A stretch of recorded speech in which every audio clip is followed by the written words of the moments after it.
welcome back to another episode of Academia Talks TV. Now, for those of you who are new to our channel, Academia Talks TV is a new talk show that tries to put a refreshing spotlight on the activities of the academic community. Now, we do this through things like panel discussions, interviews, debates, skits, and much more. Now, for today's session, what we're doing is looking at a fascinating research topic and discussing its relevance in our local academic setting. I am your host, Dr. Michelle Afrifah. Now, today's panel, joining me for today's discussion, I have Dr. Emmanuel Freeman, who is the head of the Center for Online Learning and Teaching and a lecturer in the Computer Science Department. Doctor, welcome to today's show. Thank you so much. And then I have Mrs. Lydia Asare, who is a junior assistant registrar from the Quality Assurance Department. You're welcome. Thank you. And then I have Mr. Dela Akpakli, who is a lecturer from the General Studies Department. You're welcome. Thank you. All right, so our topic for today is men or women. Who makes the better leader? And we're looking at experiences from academia.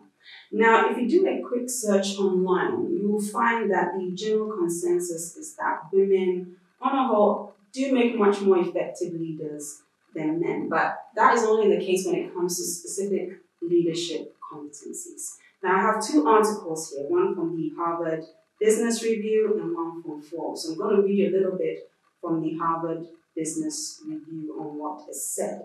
And for them, they said that according to an analysis of thousands of 360-degree reviews, women outscored men on 17 out of the 19 capabilities that differentiate excellent leaders from average and poor ones. So during the course of discussion, I'm going to bring up some of these competencies and then we will discuss it. So I'm going to throw the question to my panel. So panel members, men or women, who do you think is the better leader, looking at your own experiences from academia? So, Doc, shall I start with you? Thank you so much. I really love the interesting findings from the Harvard and the definition you made. I don't want to preempt and make some false judgment, but I will tell you, leadership is a unique attitude of an individual who sits in any firm that leads or directs the vision and mission of every organization. Mm-hmm. So, whether male or female, in this case, the job one. Right. Yes. I tried to do some few trend analysis about this topic: women leadership, men's leadership. And because it is not in the news to talk about men's leadership, it is not in the news. Right, isn't it? Yeah, because by nature and values and culture, men are supposed to lead. From biblical perspective, and those who don't believe in God, Islam, new phenomena that is coming up now is women leadership, and a lot of people are talking about it. When I did the trend analysis to see which countries are even talking much about this, and it's very common in Africa, only parts of the West Africa and East Africa and the Southern Africa talks about women leadership. Mm-hmm. But the Northern Africa, some part of the Central African Republic where there is much of Muslim domination. So it's a religious thing, probably. Yes, masculinity. Yeah. And when you go to the Western side and Europe, we are talking about a lot of leadership, women leadership. Canada, US, and a lot of parts. But come to the other side, Asia, India, China, and those parts, it's least to be talked about. So it is not something we are supposed to have a definite, from my own perspective, that we have to go in for women leadership or men in leadership. But my philosophy is that who gets the job done and who fits the job must be given the mantle to work. That's an interesting thing you pointed out, because when I was looking at the article, one of the key points they pointed out, I think the article was about if women are the better leaders, why are the men ruling, or why are the men in top positions? And the conclusion that the author made was that because we were not picking people based on meritocracy, and merit, we were picking people based on who we preferred. And I have the quote here, let me just read it. It says, "We live in a sham meritocracy where we pretend to pick the best person for each job while simply picking those we prefer." And I guess that's what happens. That's why women are not leadership. Leadership with the ability to conceive an idea, and then you get the people to buy into the idea, and then you work with them to achieve the goal. I believe, considering this definition, we need to look at the components, the conception of the idea. These are traits. I believe being a leader brings a couple of traits to the table. You must be a servant. You should be a teachable. You should be able to teach the people. You should be enthusiastic about the role. And then you have the people's welfare at heart. Yeah. Now, considering men and women, who make a better leader, if you consider the traits for each. Women basically are passionate when it comes to leadership. You want to go extra mile to achieve goals, and then go straight to the point. Right. So I believe the women are doing well. The only thing that I have or that I'll consider as a shortfall is how to manage the people. For women? Yes. Really? Yes. For the few experience that I've had, women are petty and that distracts the goal. So I believe that is what we need to work on. The pettiness. Yes, those would have just outsmarted the men. The men. Leadership should not be considered general. And those are my reasons. We work with different people, or let me say, you lead different people. So as a leader, you have to be flexible. You can't say, for me, this is my style. You deal with different people and they react differently to instructions. So as a leader, you will need to be sensitive with regards to who you are leading. And that is what brings success. Now, so if you ask me generally, is it male or female? My answer would be neither.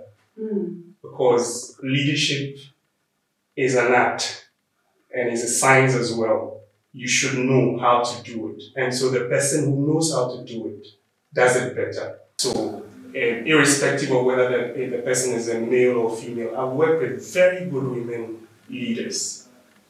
On the other side, I've had women leaders who are terrible.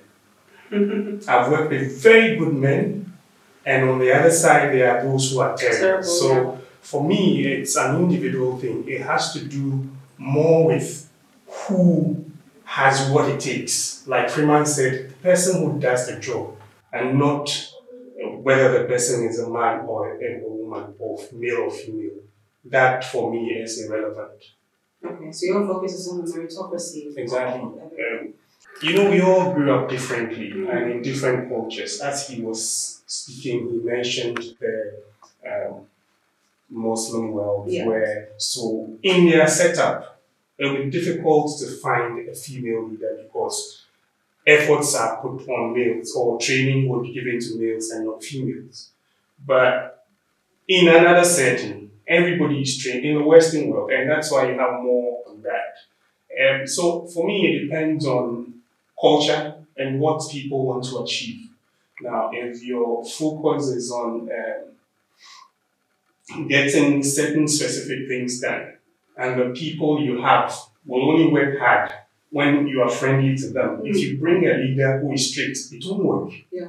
So depending on what you're doing, the individuals you have, then you can decide, these people I have, this is how to get them. Human beings, gone were the days when you force people to do what they don't want to do and they get it done.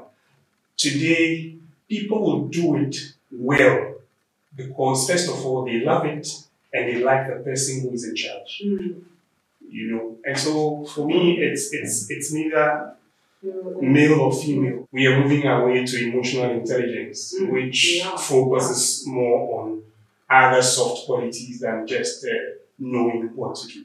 So, I mean, following on from your point, what if, you're in an institution where the people at the top are all male, and as a female, you want to get something done? Don't you think that that's a barrier? Because we're talking about, in a sense, we're trying to get more women on board in leadership positions. So if you're in an institution and the people at the top, those who make the key decisions, are all male, how do you think that's going to affect you as a woman trying to get women-related things done? Or even as a man, if all the people at the top are women, how do you think that's going to affect you if you want something done, maybe a policy that benefits men somehow? Do you think that if women are in power, it's going to, One thing that we need to think of in our paradigm, I don't think it should be a barrier. In academia, we use qualification to occupy position, not by who you are a woman, so as opposed to. It's either you do what is required. You need operators to be promoted. We should not look faces in court to give people positions. See, so I am still with the position of merit. However, having representation to solidify the equity standards, we need to embrace it. When it is highly skewed towards one side, sometimes it becomes another story. For example, we have noticed in our setting, the two giant universities now have got their vice chancellors as female. And I love that move because female in STEM education is now trying to push up. The highly populated university in Africa is the University of South Africa, which is about 400,000 population. It's headed by a woman. So now the paradigm has shifted. And you ask me, are they doing what they're supposed to do? I'll say yes. Because we have given them that opportunity and they have to perform, and they are performing. So whether male or female, they are getting their work done.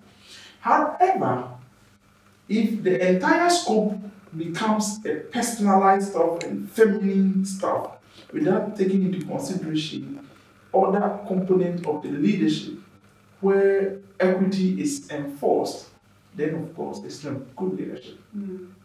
I'm making reference to equity here because it is the key thing that we need to enforce, whether male or female. So, do I qualify to be promoted? I'm a gang, I'm a fanti. The vice chancellor is from the north, is from the south, so I think we should do that. That should not hold. Okay, so once we are all equal on the paradigm and we all deserve whatever we are supposed to get, then that's not a problem. Then the inclusion component also comes in, where a certain percentage should also not be geared towards the other opposite sex. So that's following on from the EDIs you were talking about. Lydia, what do you think about leadership? Yeah, in most cases, we are entangled by the household chores, domestic stuff. Right. So we end up paying attention more to domestic issues than representing ourselves in the public domain. So I feel that we should be encouraged because in Africa we are very dynamic. If we should stand out or come out boldly, we'll be able to perform very well.